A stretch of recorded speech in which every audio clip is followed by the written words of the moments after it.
네, 여러분 이번엔 토픽 41에 대해서 보겠습니다. 자, 반환채무 이행 보장제도인데요. 이걸 한마디로 표현하면은 이제 에스크로 제도라고 합니다. 자, 에스크로는 보통 우리 상거래 행위 할 때 온라인에서 많이 하는데요. 어떨 때냐면 우리 뭐 쿠팡, 네이버 뭐 이런 데서 구매를 하면 그 업체에다 구매를 하지만 실질적으로 중간 플랫폼인 그 해당 회사들에서 일단 돈을 예치하고 있다가 우리가 거래를 확정하거나 안전하게 물품을 받으면 그쪽에서 일정 수수료를 떼고 판매업자한테 돈을 줍니다. 그죠? 자, 이렇게 해서 돈을 예치해서 보관하고 보증해주는 그런 제도를 에스크로 제도라고 표현을 하는 거고요. 자, 그래서 여기는 이제 필수가 아니라 임의입니다. 임의. 그래서 어떤 안전한 거래를 위해서 에스크로 제도를 권장할 수 있고 권고할 수 있는 정도로 해야 된다고 보시면 되고요. 그래서 여기 보시면 의의 보면 안전을 보장하기 위해서 필요하면 이렇게 예치하도록 당사자에게 권고하는 겁니다. 권고. 그죠?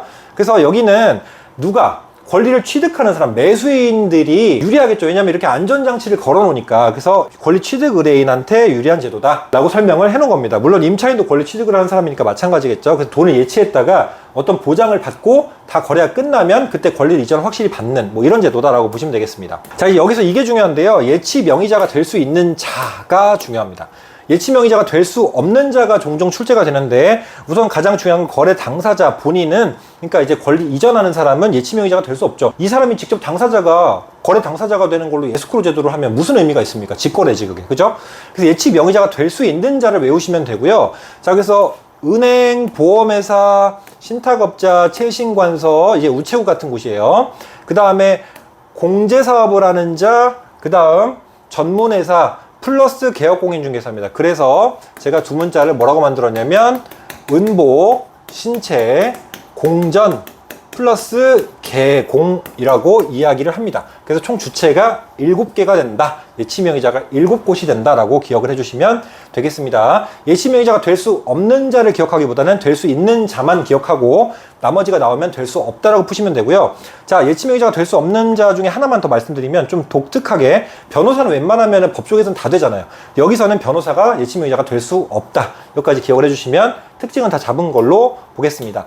자, 그 다음에 중요한 포인트는 일단 여기까지만 설명을 드리고 개업공인중개사가 예치명의자가 될 수 있다고 했잖아요. 그럴 때 어떤 특칙을 만드는 거예요. 왜냐하면 개공은 개인이기 때문에 어떤 기관이 아니잖아요. 그래서 이런 특칙을 만든 거예요. 그래서 거래 안정을 위해서 어떤 보장을 해야 되냐, 이런 실비가 어떻게 나오고 필요한 사항이 뭔지 약정을 해줘야 되고, 개업공인중개사 개인 계좌로 이 돈을 받아가지고 본인이 횡령하거나 쓸 수 있잖아요. 급할 때. 뭐 급할 때 갑자기 주식에 투자한다거나 뭐 코인에 날린 돈을 회복하려고 잠깐 넣었다 뺐다거나 이러면 안 되잖아요. 그래서 분리관리를 하고 인출을 제한시키는 방법을 이렇게 두는 겁니다. 규정을.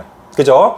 자, 그다음 예치금에 관련돼서는 이 금액에 따라서 보증을 또 해주는 보증보험 기관에 가입을 해줘야 되고, 이 내용을 설명해야 됩니다. 사본을 교부하고. 그 다음에 이거는 아까 말씀드린 대로 권리 취득하는 사람한테 유리한 제도이기 때문에 이 사람들을 위해 돈을 썼을 수 있잖아요. 뭐 어디 보증회사에 가가지고 가입을 하고 자기가 보증료를 내고 이렇게 했었기 때문에 그에 따라 소요되는 실비를 이렇게 받을 수 있다라는 거, 실비 청구권이 있다라는 거. 누구한테요? 이 에스크로 제도는 누구한테 청구하는 거예요? 권리 취득 의뢰인한테 하는 겁니다. 권리 이전 의뢰인이 아니고.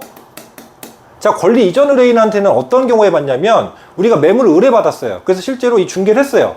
그럴 때 실비를 받는 거죠. 왜냐하면 이 매물을 분석하고 조사하고 현장 답사하고 뭐 차비가 들 수도 있고 뭐 이렇잖아요. 등기도 떼보고 그런 비용을 실비 청구할 수 있다는 거고, 여기는 예치 명의자한테 돈을 안전하게 돈을 받을 수 있도록 우리가 중간에 거래를 알선해주는 그런 보증을 해주는 그런 기관 역할을 해주는 거기 때문에 이때는 실비 청구를 취득 의뢰인한테 받는다라고 기억을 해주시면 되겠습니다.